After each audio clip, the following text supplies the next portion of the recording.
Nakauwi na rin ako. Ang saya.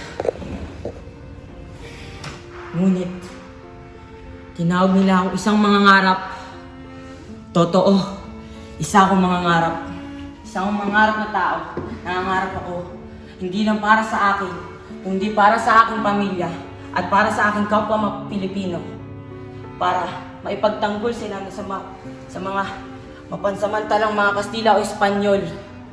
Tinatawag nila ang isang hangal. Marahil tama sila. Isa akong hangal. Marahil tama sila. Ang bumalik pagkatapos ng maraming taon ng pagkatapon. Ang magtayo, ang magpagaling. Tila isang marangal na layunin. Ngunit, ang laso na nakaraan, tila ba ay tila kumakapit pa rin sa akin.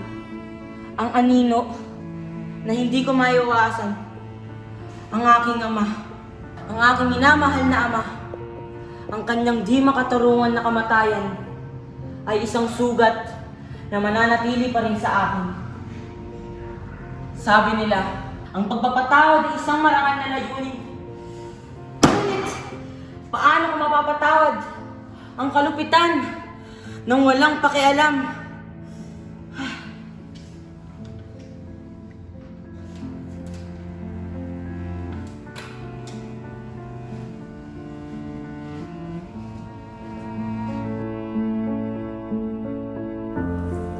Tinawag nila akong isang hangal at mangangarap.